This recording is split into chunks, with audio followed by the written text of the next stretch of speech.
Aleluia, aleluia, aleluia, Deus é bom, amém? Eu acho que tem muito mais vozes aqui do que aquilo que a gente está ouvindo. Deus é bom, amém? Aleluia, você pode levantar suas mãos, vamos orar. Senhor, nós te agradecemos por essa manhã. Nós te agradecemos pela tua presença sendo liberada nesse lugar. Nós te agradecemos pelo teu fogo, Senhor, marcando mentes e corações, promovendo alinhamento, promovendo edificação, cura, promovendo tudo aquilo que cada um individualmente precisa, mas também coletivamente, Pai, tudo aquilo que o Senhor deseja fazer nessa manhã. Nossas mentes estão submissas à tua palavra, nossos corações estão receptivos ao teu Espírito, nós somos vasos nas tuas mãos, nós não estamos aqui para cumprir a nossa própria vontade, nós estamos aqui para morrermos para nós mesmos, para que a tua vida se manifeste através de nós. Nós declaramos, Senhor, um tempo de graça, de abundância, de refrigério e de avanço em todas as áreas da nossa vida. Obrigado, Pai, porque os planos do Senhor para a nossa vida nunca serão frustrados. Em nome de Jesus, nós cremos nisso. E se você crê no que acabamos de orar, você vai dizer essa declaração de fé comigo. Diga: eu vou receber tudo aquilo que o Espírito de Deus tem para ministrar ao meu coração. Eu tenho olhos para ver, ouvidos para ouvir, uma mente e um coração prontos para receber e entender a palavra de Deus, a vontade de Deus para a minha vida. Agora diga: e a minha vida nunca mais, nunca mais, nunca mais será a mesma, porque eu estou indo de um degrau de glória a outro degrau de glória. Se você crê, você diga aleluia, aleluia, glória a Deus. Vocês podem sentar, muito obrigada, aleluia, Deus é bom demais.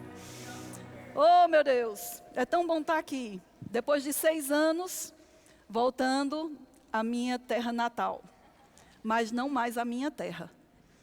Pastor Tiago disse que eu estou emprestada. Desculpe, não estou emprestada, porque aquilo que a gente empresta, pega de volta, né? Eu não estou emprestada, mas eu sou portuguesa agora. Na realidade, eu sou cidadã celestial servindo em Portugal. E eu, juntamente com meu esposo, Augusto, nós temos a igreja, como o pastor Tiago falou, a Igreja Zoe lá. E nós estamos nos levantando com tantos outros, sendo luzeiros naquele lugar para espalhar a palavra da fé, daquilo que tem o poder de mudar a vida e o coração das pessoas. Amém? Aleluia. É uma honra. Muito obrigado pelo convite, mesmo você tendo... Não vou dizer que ele estragou minhas férias, me botando para trabalhar, mas tudo bem. É sempre um prazer ministrar a palavra. Quando a gente nasce para algo, não é peso. É honra e é prazer. Amém? Então, existem coisas, queridos, no meu coração. Eu estava a orar, perguntar ao Senhor: Senhor, Campina Grande é um celeiro de tantos ministros preciosos. Tantas pessoas preciosas já passaram por aqui, passam por aqui. E talvez o que eu tenha para ministrar hoje pela manhã não seja uma novidade para você. Mas foi o que levantou no meu coração. E antes da gente começar, eu queria dar 2 anúncios. Primeiro, um beijo enorme para nossas ovelhinhas que estão nos assistindo agora. Estamos cheios de saudade de vocês e daqui a pouquinho a gente chega. Mas também eu quero indicar esse livro. Sabe, vocês não têm ideia o que o material literário sendo produzido pode afetar a vida de pessoas. Amados, a Europa é um continente onde está sendo, vamos dizer assim, evangelizado, voltando a ser evangelizado com a palavra. E sabe, os livros que vocês têm aqui disponível tão fácil, para a gente chega mediante um sacrifício tão grande. E a gente sabe o quão é importante a gente ir lá, ter literatura disponível para auxiliar no pastoreado. Essas ferramentas que vocês têm aqui, não desprezem. Leiam, aproveitem. E eu não estou fazendo propaganda disso para você dar dinheiro para a livraria. Isso é crescimento e investimento na sua própria vida, no seu futuro e no propósito que Deus tem para a sua vida. E eu quero indicar esse livro porque é ele que eu estou lendo agora. O Caminho de Deus para a Saúde Mental. Quando eu vi o título desse livro, a gente sempre pensa, né, saúde mental, isso é coisa para doido. Mas só que existe um tipo de loucura que não precisa ser curado, que é aquela loucura que nós somos, não é? Deus nos chamou para sermos como loucos para esse mundo. Então, esse tipo de loucura não precisa de restauração, precisa ser intensificado. Mas existe algo, amados, que nós precisamos entender de como nós precisamos administrar a nossa alma. E às vezes nós estamos deixando elas soltas demais. Deixamos que qualquer pensamento pouse na nossa cabeça. Somos influenciados e determinados por pensamentos que a gente nem passa pela peneira para saber se é de Deus ou não. E a gente precisa ter cuidado com aquilo que chega na nossa cabeça, porque o que chega na nossa cabeça provavelmente descerá para o nosso coração. E é do nosso coração que procede as saídas da vida. Então, hoje pela manhã eu estava meditando em algo. E eu queria que o pessoal da mídia colocasse uma imagem.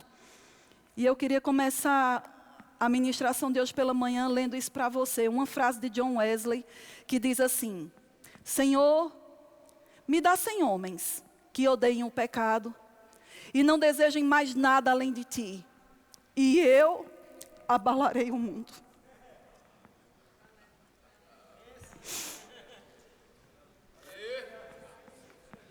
Família Rocha Lima tem Rocha Lima Souza agora, né?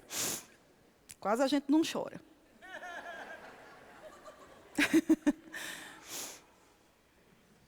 Quando eu vi essa frase a primeira vez, isso mexeu tanto comigo.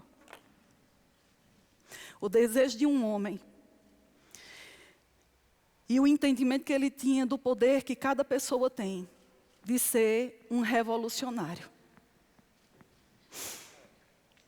Quando a gente tem as coisas em abundância, nem sempre a gente valoriza aquilo que a gente tem.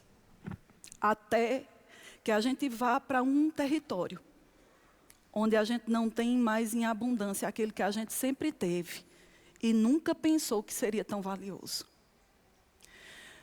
Há uns anos atrás, quando eu ainda morava em São Paulo, o Senhor colocou uma palavra no meu coração que foi tema de uma ministração, que é cabe, mas não encaixa. Talvez os paulistas que estejam aqui lembrem dessa mensagem. E eu lembro que durante minha vida, eu sempre ouvi profecias, às vezes dadas a pessoas, que chegavam na frente de algumas pessoas e diziam assim: Deus tem um propósito para ti. E é verdade. Isso é 100% verdade. Mas quando essas profecias muitas vezes eram dadas, parecia que quem não recebia essa palavra não tinha propósito.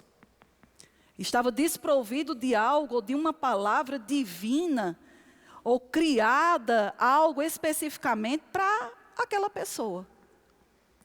Até que quando a gente começa a conhecer a palavra de Deus, a gente sabe que Deus não fez ninguém desprovido de propósito. Todos nós, sentados aqui hoje pela manhã, tem um propósito divino para cumprir. Todos nós, talvez você nem tenha ideia do que você é. Talvez você até faça coisas e esteja envolvido na obra do Senhor, esteja servindo em departamentos, e sem saber a razão para a qual você foi criado. Mas sabe, o ponto, queridos, que eu quero abordar hoje pela manhã, não é se temos ou não propósito, porque a palavra diz que temos. Mas nós precisamos ter o entendimento de que um propósito não foi dado a nós. Eu quero que você pense comigo hoje pela manhã, que se eu chegar para alguém hoje e disser assim: olha, eu estou dando esse cálice para você, você pode fazer o que você quiser com esse cálice uma vez que ele chegue na sua mão. Concordam comigo? Vamos lá, gente. Porque o cálice foi dado. Quando algo me pertence, eu administro aquilo como eu quero. Você concorda que se o cálice é meu, eu posso dar esse cálice para outra pessoa? Eu posso deixar ele esquecido aqui em cima da mesa? Eu posso jogar ele no chão e quebrar? Eu posso fazer o que eu quiser com ele, porque ele é meu. E às vezes esse é o nosso grande problema, que nós pensamos que Deus nos deu um propósito, e que nós temos a liberdade de fazer com esse propósito aquilo que a gente pensa. Só que o conceito está totalmente equivocado, porque Deus não te deu um propósito. O propósito é mais velho e mais antigo que você. O propósito foi criado primeiro. E o propósito existe quando Deus pensou em algo. Ele disse, eu preciso criar alguém para cumprir esse propósito. Então não é você que administra o propósito, é o propósito que administra a sua vida. E uma vez que nós temos o entendimento disso, esse entendimento vai determinar os critérios da estrada que nós precisamos percorrer. Por quê? Porque quando eu penso que a minha vida é minha, eu não tenho critérios com quem eu ando, eu não tenho critérios com o meu tempo com Deus, eu não tenho critérios, o lugar certo para congregar, o que fazer, como fazer, com quem fazer e como, onde fazer. Só que nós sabemos que se nós estivermos associados às influências erradas, você pode até começar bem e terminar muito errado. Porque não é sobre como você começa, é como você termina. Todo mundo começa dando pulos deste tamanho. E todo mundo tem momentos na junção coletiva, onde nós pulamos, gritamos. A unção, ela tem o poder não só de afetar o nosso espírito, mas também de causar, às vezes, sensações na nossa alma e no nosso corpo. Eu estou arrepiada agora. Mas isso não quer dizer absolutamente nada. Não é por causa do arrepio que Deus está ou que Deus não está. Eu sei que a unção está aqui. E às vezes nós limitamos a nossa vida com Deus a momentos, ou até mesmo a lembranças de coisas passadas. Ah, naquela época, naquele tempo, ah, meu Deus, como era bom. Ai, quando foi aquele período que eu fiz isso, ou naquela fase da minha vida, glória a Deus. E a gente vive com lembranças de coisas que já foram. Só que a palavra de Deus diz, não considereis as coisas passadas, não vos lembreis das coisas antigas. E a gente acha que esse versículo se aplica apenas a esquecer as coisas ruins. E às vezes a gente está parando por causa das coisas ruins do passado, mas também paramos por causa das lembranças das coisas boas do passado. Porque nos tornamos saudosistas e não pensamos que o melhor não ficou lá atrás, porque o melhor está apenas começando. Sabe, amado, quem me conhece sabe, eu não vim aqui fazer miminhos em você. Nós precisamos de 100 homens, 200, 300, porque tem um mundo que precisa ser abalado. E esse mundo que precisa ser abalado, não será abalado com um crente meia boca. Não será abalado com um crente apenas frequentador de igreja. Sabe, a gente, desde que eu fui morar em Portugal, muitas pessoas entraram em contato comigo dizendo que tem chamada para as nações, chamada para Portugal, chamada para isso, chamada para aquilo.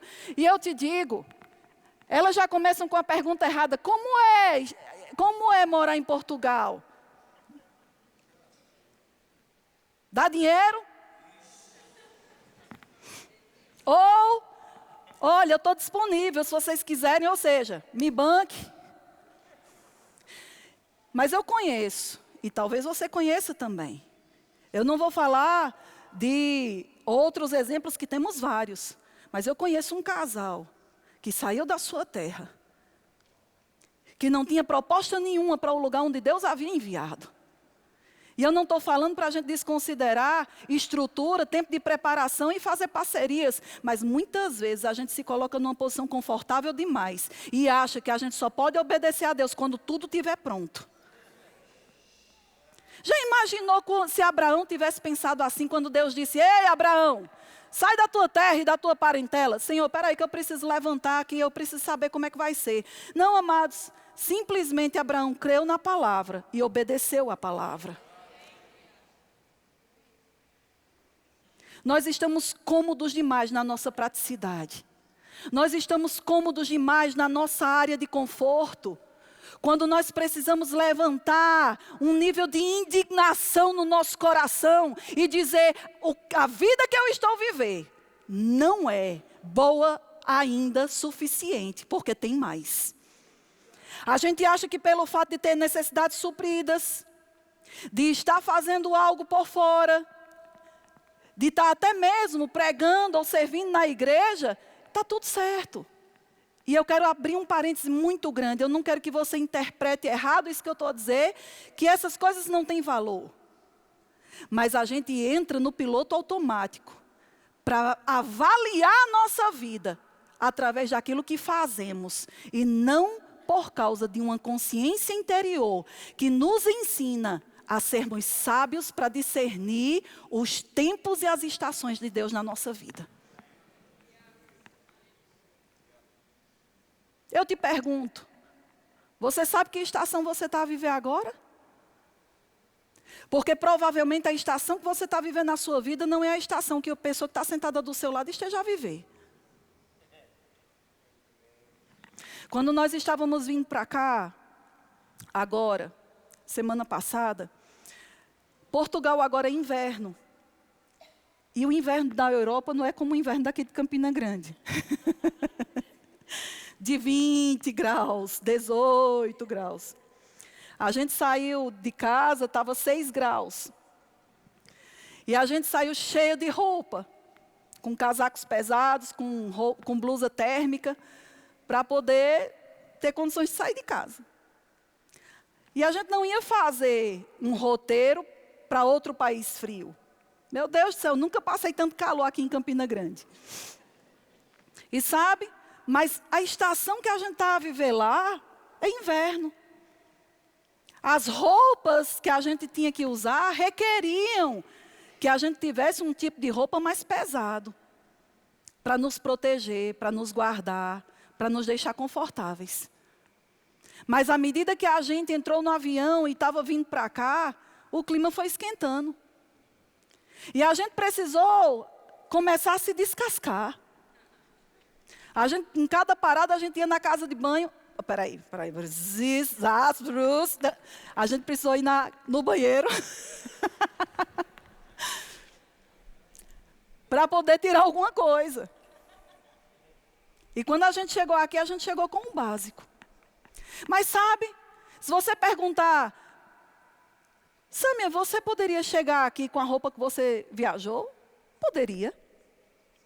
Mas você sabe que entrar numa estação com a roupa errada pode comprometer não só a sua saúde, mas também a toda a estrutura que está à sua volta?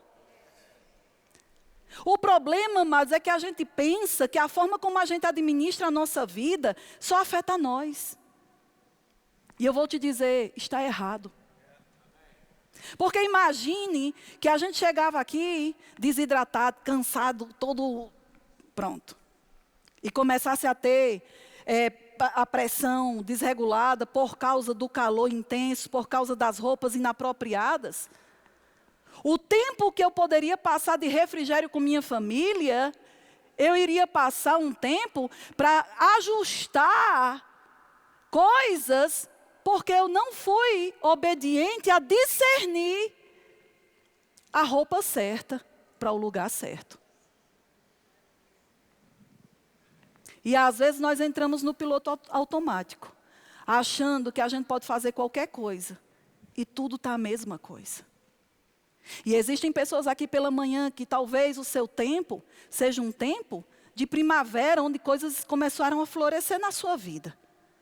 E o que requer de você é um tipo de procedimento que quem está vivendo a fase do inverno não vai viver.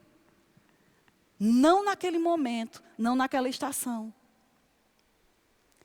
E a gente olha para a vida do outro para avaliar como está a nossa vida, ao invés de olharmos para dentro de nós e pedirmos sabedoria a Deus para saber contar os nossos dias e termos discernimento do que aquela estação na nossa vida requer de nós. Eu vou contar algo para você. Ah, meu Deus, paralisa esse relógio aí. Deixa eu contar uma coisa para você. Quando eu morava aqui no Brasil, eu era professora do Rema. E na época, Canrombé tinha me colocado para dar aula numa cidade que eu queria muito dar aula. Era o primeiro ano daquela escola. E eu lembro que era o primeiro ano da igreja, do Rema em Portugal. E praticamente o calendário da escola em Portugal já estava feito. Eu iria dar aula em Portugal, mas não no início. Porque eu já estava com o meu calendário aqui no Brasil estabelecido. Mas um dia eu recebo a ligação de Canrombé e ele diz assim: Sâmia, eu mudei seu calendário. Eu estava a orar e ao invés de você ir para essa cidade, você vai abrir a matéria inaugural em Portugal. E eu disse para ele: de jeito nenhum. Olha que abuso. Não é? Meu líder, meu chefe, e eu querendo brigar com ele. E ele disse: não, mas eu estava a orar e Deus falou que era você que tinha que ir para lá. E eu disse: Canrombé, não faça isso comigo não. Poxa vida, eu quero tanto ir para essa cidade. Todo mundo já está com expectativa. Não vai, está tão em cima. Não, mas Deus falou que você vai para Portugal e começar a matéria lá. Olha, eu dei uma negativa para ele umas 4 vezes. Até que eu ouvi a voz, não foi uma impressão, foi a voz, Deus dizendo: obedeça. Ups. Tem um ditado que diz: manda quem pode e obedece quem tem juízo. E se você não está obedecendo, isso mostra o quão insensato você é.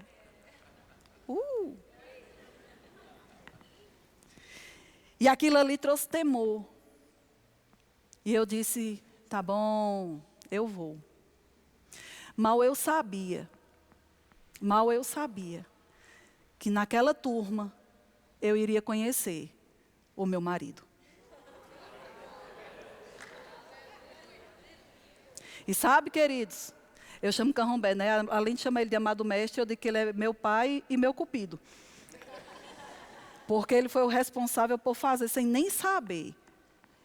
E sabe, eu vou te dizer uma coisa, esse é o nosso problema.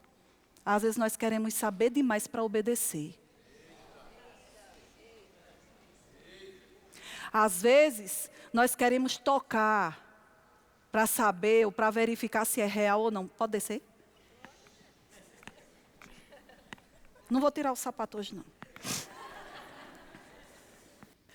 Às vezes a gente quer ter sinalizações que nos deixam na área de conforto. Só que isso é o oposto de fé. Porque fé não é um sentimento, fé é uma certeza. É uma convicção do que Deus fala. Que muitas vezes, para não dizer na maioria das vezes, vai contrariar o que a sua cabeça diz, o que os seus sentimentos dizem. E muitas vezes até mesmo o que pessoas dizem. Porque muitas vezes pessoas não estão dentro do teu espírito para saber o que Deus tem comunicado a você. E quando eu falo isso, eu quero já dar um contraponto para você não pensar que você está desprovido de ouvir os seus líderes. Porque Deus não vai falar com uma ovelha sem falar com o seu pastor. Um aleluia, um amém, quem dá mais? O problema é que nós estamos independentes demais.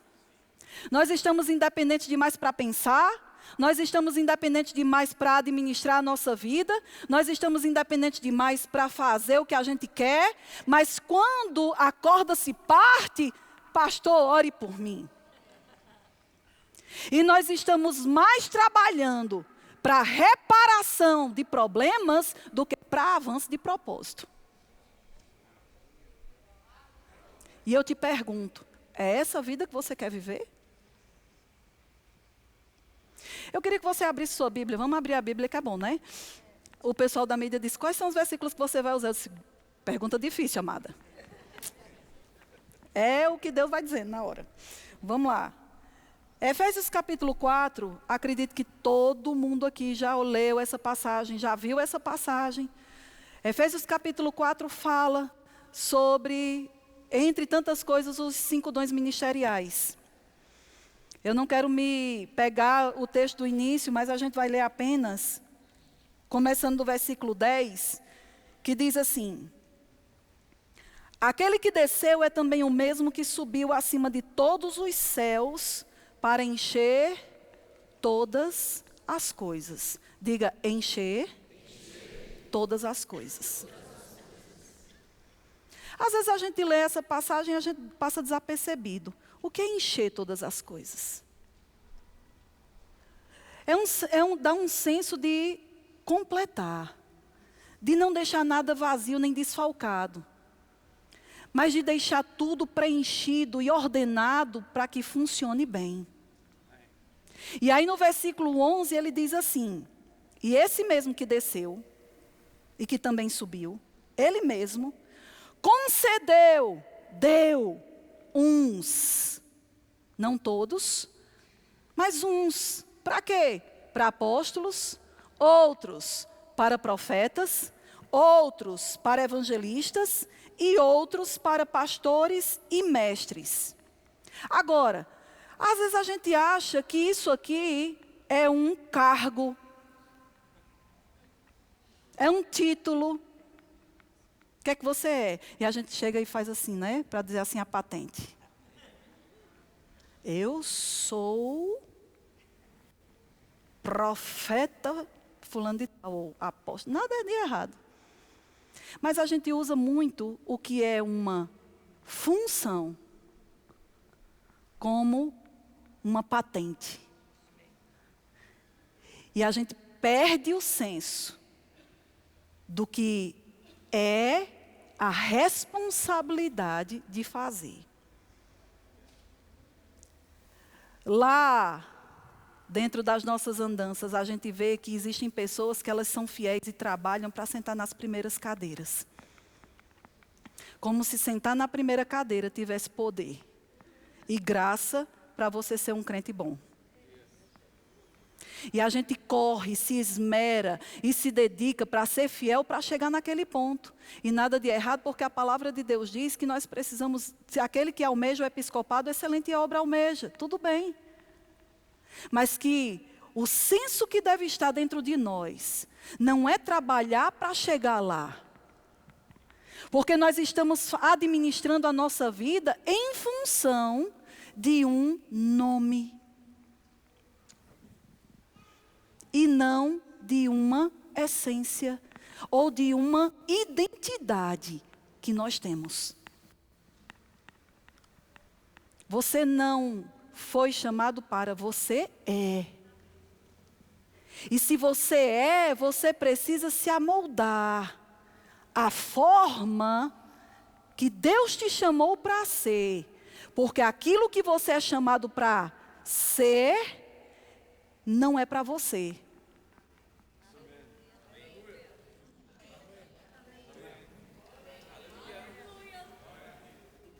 Não é para... É para acender a luz que está nos outros. É para que através daquilo que foi confiado a você, seja o nome que tenha, você sirva de inspiração para as pessoas que convivem contigo. E não colocar o foco em mim, mas servir. Porque a graça de viver o evangelho é servir. E nós estamos vivendo a graça, recebemos a graça de viver o evangelho para ter.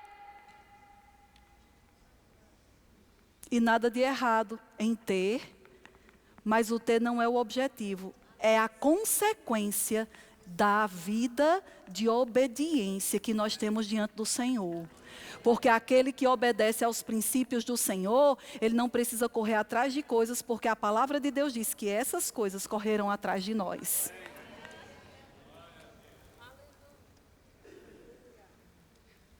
Você é uma luz que precisa brilhar. E ele diz, para que foi que foram estabelecidos esses dons? Para que foram estabelecidas na igreja? E ele diz, com vistas ao aperfeiçoamento dos santos. Ou seja, os 5 dons ministeriais é para te lixar mesmo. É para te aperfeiçoar. Aperfeiçoar significa que a gente precisa observar aquilo que não está no lugar e trazer para o lugar, pela palavra, pela correção, pelo aconselhamento, mas não pode ficar do mesmo jeito. E hoje nós queremos que aquilo que Deus colocou para meios de instrução e aperfeiçoamento para a nossa vida, fale o que a gente gosta de ouvir. E aquilo que a gente gosta de ouvir nunca vai nos tirar da nossa área de conforto para aperfeiçoar aquilo que não está no lugar certo. Nenhum amém. Só um é verdade. Amém. O que mais? Com vistas ao aperfeiçoamento dos santos para o desempenho do serviço. Aí a gente quer fazer o serviço sem estar aperfeiçoado. Sâmia, você quer que eu primeiro fique perfeito para servir? Não estou falando de perfeição. Mas é de uma consciência constante até a volta de Jesus que nós precisamos ser aperfeiçoados. Aí ele diz, para a edificação do corpo de Cristo. E até quando que você vai ter o seu pastor pegando no seu pé? Ou os ministros daqui pegando no seu pé? Sabe quando? Até que todos cheguemos à unidade da fé e do pleno conhecimento do Filho de Deus. Sabe até quando é que isso vai ser? Até a volta de Jesus. Agora, eu quero parar nessa parte aqui. Até que todos cheguemos à unidade da fé. Sabe, há uns anos atrás, quando eu li essa passagem, eu achava que unidade da fé era todo mundo estar nivelado no mesmo nível de fé. E não é. E estar todos na unidade da fé fala sobre todos estarem concordemente olhando para a mesma coisa. Eu vou dar-lhe um exemplo. Lá, eu vou falar da realidade em Portugal.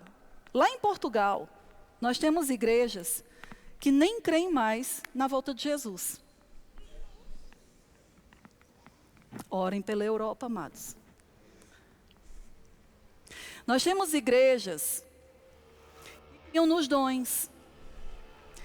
E o que eu estou relatando para você foi o próprio pastor dessa igreja que falou. É uma igreja muito famosa, é uma igreja com muitas pessoas que criam nos dons, que criam nas línguas. Mas chegou uma família de muita influência para congregar-se naquela igreja. E aquela igreja, sabendo que eles não criam no batismo no Espírito Santo com a evidência de falar em outras línguas, eles simplesmente disseram para toda a igreja parar de falar em outras línguas. Por quê? Mascarado debaixo de uma falsa bandeira de inclusivismo. Para que os irmãos não se sintam deslocados no nosso meio. Eu quero trazer um entendimento para você. A palavra de Deus diz que o Evangelho é o poder de Deus para a salvação de todo aquele que nele crê. A palavra cristianismo é ser como Cristo. A palavra arrependimento denota uma mudança de direção. Cristianismo não é eu pegar a parte que eu gosto para adaptar a minha vida. É eu pegar a minha vida e encaixar segundo aquilo que a palavra de Deus diz que eu devo ser. Agora, talvez alguns de vocês não saibam, existe uma ideologia, uma filosofia chamada humanismo. O que o humanismo prega? Que você pegue aquilo que mais se adequa ao seu estilo de vida. Contanto que você não saia da sua área de conforto. Para trocar, né? Tá bem. Aleluia. Então, o que é que acontece? O humanismo faz a gente ficar vivo.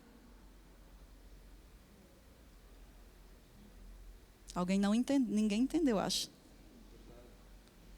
O humanismo faz você ficar bem vivo.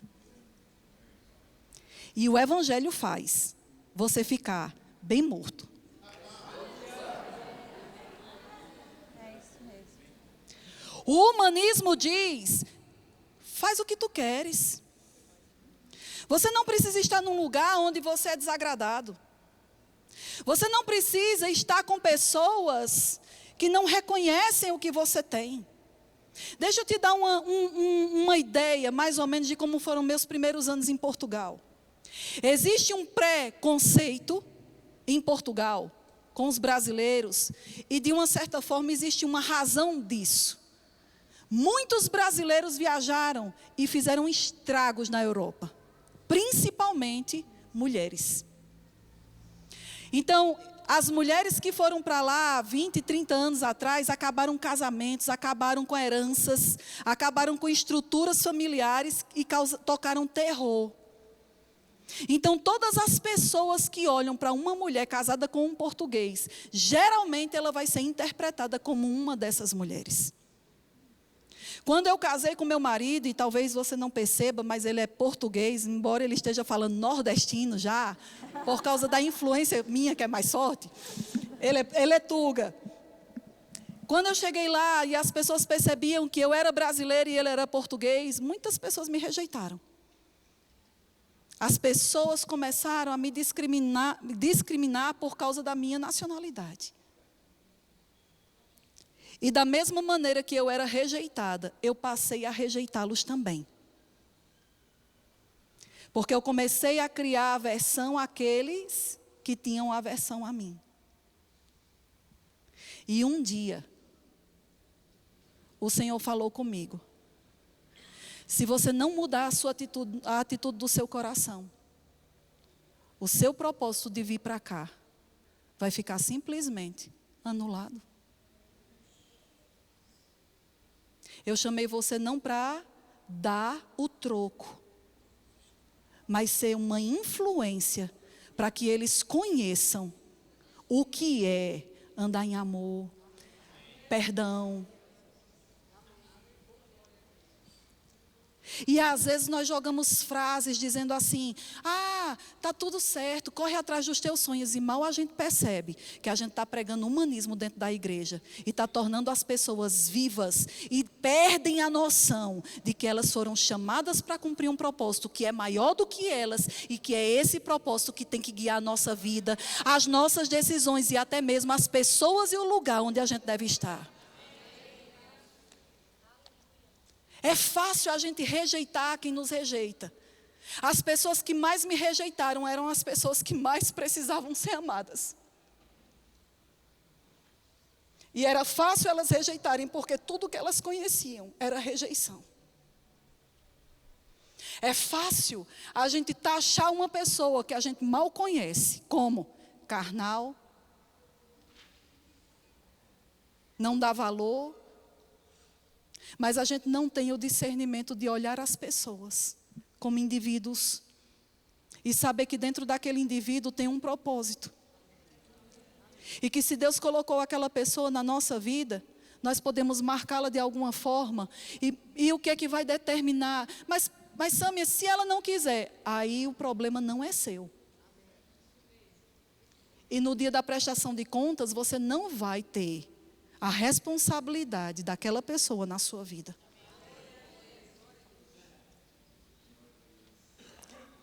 Dá-me, Senhor, homens, que odeiem o pecado, que não quero nada mais do que a Ti, Senhor. E eu abalarei o mundo. Até onde você está disposto a ir?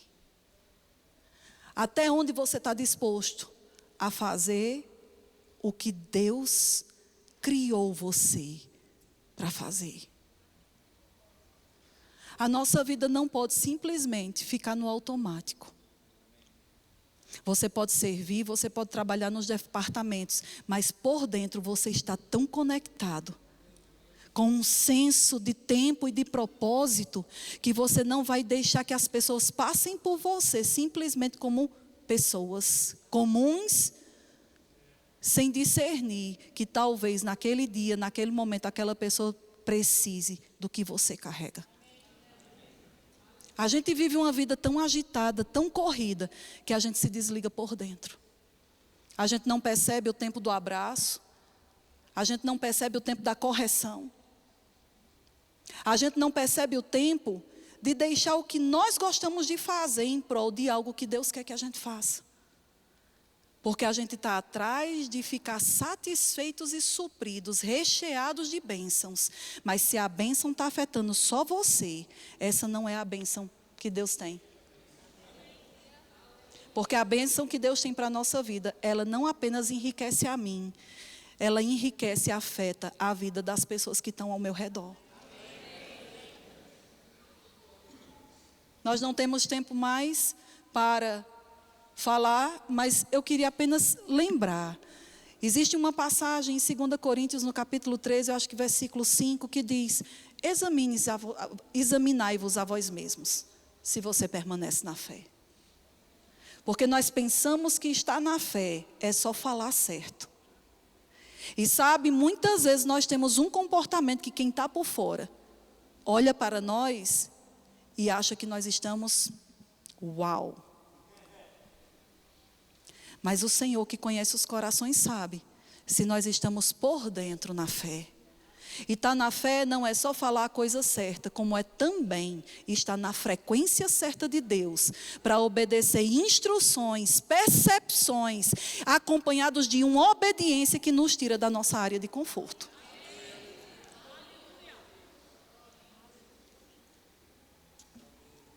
Essa frase queima no meu coração. Eu quero ser, Senhor, uma dessas pessoas. Eu quero que a minha vida tenha sentido. Eu quero que a minha existência faça a diferença na vida de outras pessoas. Quando eu casei com Augusto, eu caí de paraquedas no pastorado de uma igreja. E eu cuspi para cima. Eu disse: eu nunca quero casar com um pastor. Nunca. Eu caso com qualquer profissão, menos com um pastor. E Deus tem um senso de humor incrível. Então, por favor, nunca diga nunca, porque você pode ser a próxima vítima. Mas sabe, quando eu cheguei em Portugal, eu tive dificuldade para entender a estação que eu estava a viver. Porque eu estava acostumada com o ritmo e a estação do Brasil. E no início eu fiquei desorientada sem saber, meu Deus, o que é que eu sou agora? Que eu nem sabia mais o que é que eu era. Porque agora a forma de ser, o chamado não mudou, mas a forma de apresentá-lo sim. Discirna o tempo de Deus na sua vida. Discirna que estação você está a viver. Cuidado para você não estar tão agarrado a coisas, quando é a estação de você deixar coisas. E você perceber que mesmo que você tenha que deixar coisas, é para que Deus possa te acrescentar de outra maneira, lá na frente, que talvez no momento da instrução você não entenda. Hoje eu percebo que tudo que eu vivi, no tempo aqui em Campina Grande, no tempo aqui no Brasil, nas experiências, e olhe, passando situações que nem sempre eram agradáveis. E que muitas vezes eu não entendia. Por quê? Por quê? Por quê? E que às vezes desanimam, nos deixam às vezes pesados, cansados.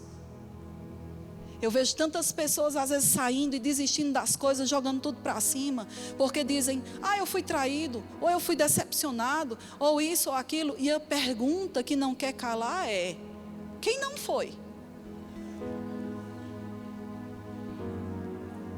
Quem não foi? Traído, humilhado, injustiçado. Qual fase da sua vida você foi desprovido de alguma dessas coisas? E nós achamos que essas coisas são motivos mais do que suficientes da gente jogar tudo para cima e esquecer que não somos nós que administramos o propósito. Você não pode colocar debaixo da cama o que Deus acendeu e para ser colocado no velador. Não é você que determina. você obedece, se tiver juízo.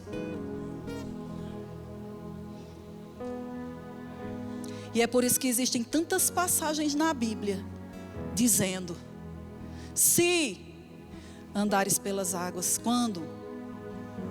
Não é se vai acontecer, é quando. Quando passares pelo fogo, quando andares no vale da sombra da morte, não é se. Então se prepare, porque mais cedo ou mais tarde, esses quandos vão acontecer, mas a garantia é que se você mantiver os seus olhos no lugar certo, você não vai submergir, você não vai se afogar, você não vai ser queimado, você não vai ser destruído, perseguidos, mas não desamparados, amados, abatidos, mas não destruídos. Nós temos que voltar a ler a Bíblia e nos colocar lá, para saber que nem tudo serão flores, mas não importa, porque a graça de Deus nos assiste ao amanhecer até o anoitecer. Não é se, é quando. Lembra de onde você parou. Lembra quando você desligou o seu coração. Lembra quando no início você tinha aquele cuidado, o temor do Senhor, orava, pedia direção a Deus para guiar as suas decisões. Mas agora que você já sabe, você não faz mais. Será que você sabe mesmo? Se você soubesse tanto, você não estaria vivendo tão pesado e desgastado. Porque você pode saber aqui, mas a vida não flui da cabeça. A vida flui de um coração rendido e dependente do Senhor. Jesus é o Senhor. Precisa voltar a fazer sentido para a nossa vida. Jesus é o Senhor. Jesus é o meu Senhor. Aleluia. Feche seus olhos. Será que você pode dizer isso para você mesmo? Será que você pode orar e dizer: Senhor, me ajuda a discernir o tempo e as estações que eu estou a viver? Eu quero que tu sejas de fato e de verdade o Senhor da minha vida, das minhas decisões. Eu não tenho a minha vida mais por preciosa para mim mesma, contanto que eu complete o propósito, a carreira que o Senhor tem para mim. Senhor, eu te agradeço, Pai, por cada pessoa que está aqui nesse lugar, por cada pessoa que está nos assistindo nesse momento.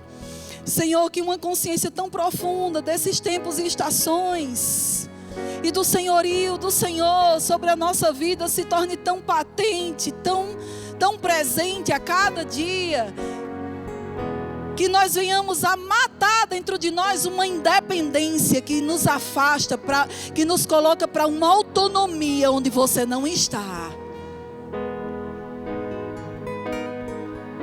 Seja Rei, seja Senhor. Você é, mas seja para nós. Seja no nosso coração, seja no meu coração, Senhor. Não é como eu começo, não é o que eu já fiz. É sobre tudo aquilo que o Senhor ainda quer que eu seja, que eu faça, que eu alcance, que eu toque. É sobre você. E sobre aquilo que você deu para governar a minha vida. Que uma profunda consciência dessas coisas venha sobre nós. E que ajude a guardar as nossas decisões, as nossas amizades, as nossas influências, os nossos passos. E até mesmo a maneira pela qual nós nos submetemos às pessoas que você colocou sobre a nossa vida para nos guiar à unidade da fé, à visão, ao propósito que o Senhor tem. Não correndo cada um para um canto, mas correndo todos juntos em direção ao prêmio da soberana vocação. Em nome de Jesus. E se você crê, você diz amém. Aleluia. Você recebe essa palavra?